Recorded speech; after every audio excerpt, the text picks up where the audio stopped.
जय श्री श्याम। रक्षाबंधन के आप सभी को बहुत बहुत बधाई हो। और श्री भोलेनाथ का सावन का आज अंतिम दिन है और ये भाई बहन का बहुत ही बड़ा पर्व है जो एक साल से आता है।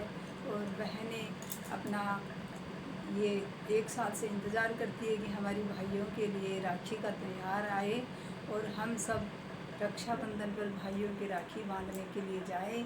तो हमारी आप सभी को बहुत बहुत रक्षाबंधन की शुभकामनाएं और बहुत आनंद उत्साह से भाइयों की राखी बांधने के लिए जाइए। अपने मायके और अपने भाइयों से, भतीजों से, बहन भाभियों से, सभी से मिलिए अच्छे से और खुशी खुशी त्यौहार मनाइए। ये रक्षाबंधन का त्यौहार साल में एक बार आता है और ये किस कारण से त्यौहार चला हो आप सभी को पता है। जो रक्षाबंधन का त्यौहार होता है वो शंकर भगवान और पार्वती का ये सावन बहुत ही शुभदायक होता है, बहुत ही फलदायक, जिससे पूरे सावन में हम शिव जी की पूजा उपासना करते हैं, शिव कथाएँ करते हैं, शिव अभिषेक करवाते हैं।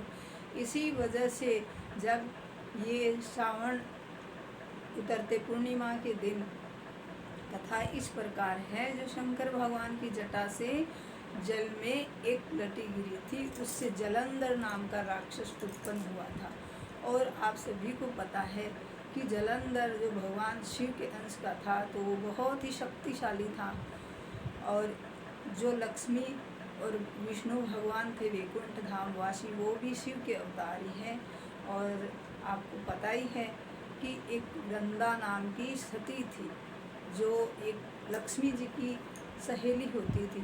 तो वो विष्णु भगवान को प्रेम करने लगी कि मैं इनको पति रूप में पाऊँ।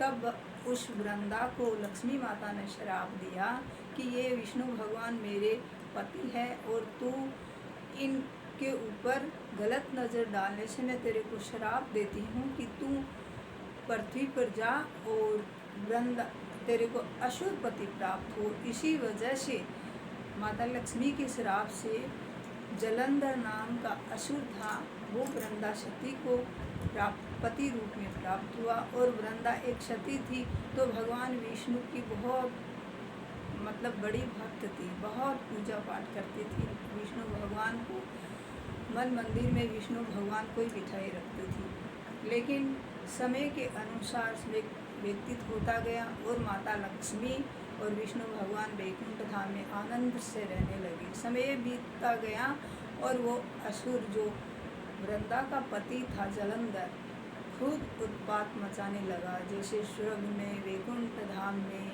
इंद्रलोक में और शिवलोक में, सब जगह वो अपना आतंक फैलाता गया। ऋषि मुनियों को तंग करता था, बहुत परेशान करता था।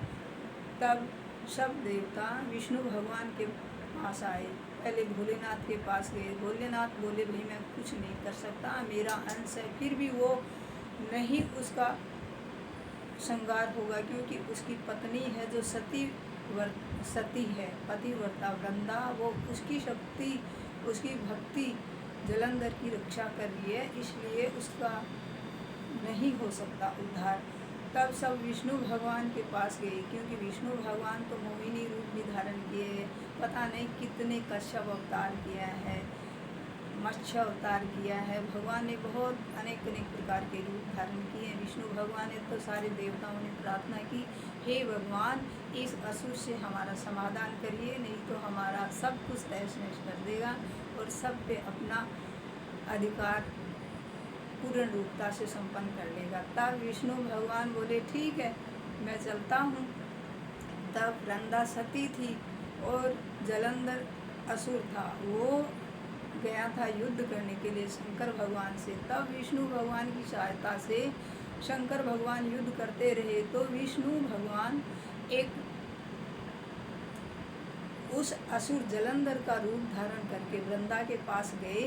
और वृंदा को पता था कि मेरा पति तो युद्ध करने गए हुए हैं, तो वो विष्णु भगवान को बोली आप आ गए, क्योंकि वो तो पति समझ के बोली थी। बोली हाँ मैं आ गया। कि युद्ध जीत गए? कहाँ जीत गए? वृंदा पास आने लगी। तब वृंदा पहचान गई कि ये मेरे पति नहीं है, ये कोई और है।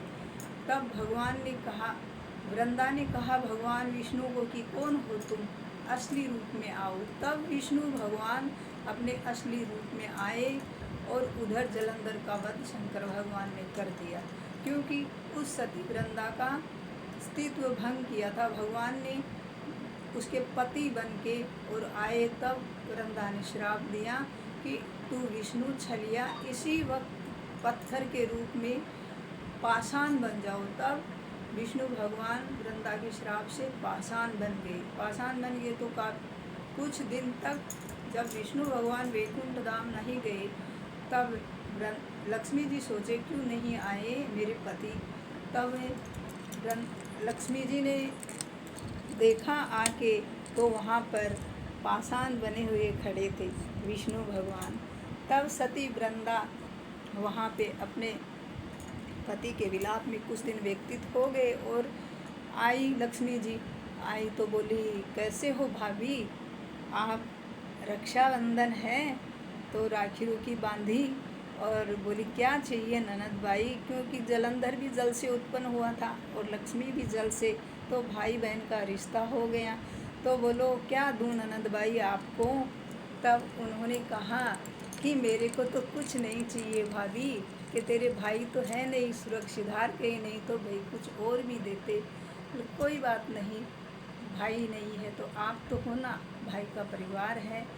तो बोले जो ये पत्थर का पाषाण है इसे ही दे दीजिए भाभी जी मेरे को, कि इनका क्या करेगी तू, कि मेरे को ये मेरे पति है, मैं आपके पैर पकड़ के माफ़ी मांगती हूँ और ये मेरे पति है, अगर ये वैकुंठ धाम नहीं जाएंगे तो हाहाकार मच जाएगी।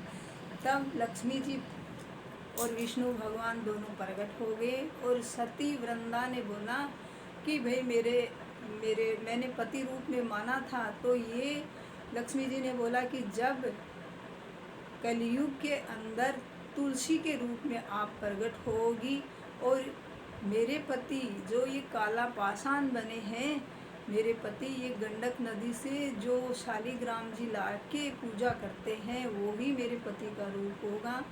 जो शालिग्राम का रूप पाषाण पत्थर मतलब पाषाण के रूप में वृंदा का पति का वरदान दिया लक्ष्मी माता ने और कहा कि आप जब भी कार्तिक शुक्ल पक्ष में एकादशी के दिन तुलसी और शालिग्राम का विवाह होगा, वो शालिग्राम जी कोई और नहीं है, श्री वैकुंठनाथ लक्ष्मीपति विष्णु भगवान है। इस दिन से ये रक्षाबंधन का त्यौहार चला है और भाई बहन का त्यौहार चला है। तो वरदान दे के लक्ष्मी और नारायण भगवान जाने लगे। तब बोले आप मेरी ननद हो, तब ये ले जाओ। और ये संसार में सब लक्ष्मी और नारायण भगवान दोनों तुलसी में रहते हैं और वृंदा और शालिग्राम जी दोनों का विवाह होता है कार्तिक शुक्ल पक्ष की एकादशी को। तो वृंदा रूप में तो नहीं पाया विष्णु भगवान को, लेकिन तुलसी बन के विष्णु भगवान को पति रूप में पाया और राखी के उपहार में विष्णु भगवान को लक्ष्मी जी को दिया। तो भाई बहन का प्यार अटूट बना रहे और इसी दिन से रक्षाबंधन को मानते हैं। और एक कथा और भी है कि डाड़ी बाई ने रुणीचा रामदेव बाबा की राखी बांधी थी, तभी से ये प्रथा मानी गई। और राजस्थान में तो आज बहुत आनंद उत्साह से राखी का त्यौहार मनाते हैं, बहुत ही ज़्यादा, राजस्थान पंजाब हरियाणा सब जगह। और मैं प्रभु से श्री वैकुंठधारी लक्ष्मीपति नारायण भगवान से यही प्रार्थना करूँगी कि भाई बहन का प्यार अटूट बना के रखे और सभी भाई भतीजा भौजाइयों की सभी की लंबी उम्र करे, स्वस्थ रखे, खूब धन धान्य के भंडार भरे। और मेरी वीडियो पसंद आई है तो मेरा चैनल सब्सक्राइब करना और कमेंट करना। जय श्री श्याम, जय लक्ष्मीपति नारायण भगवान की। जो भी मेरी वीडियो देखेगा उसके महालक्ष्मी और विष्णु भगवान धन धान्य के भंडार भरेंगे, सभी को स्वस्थ रखेंगे। जय विष्णु भगवान, लक्ष्मी माता, जय श्री श्याम।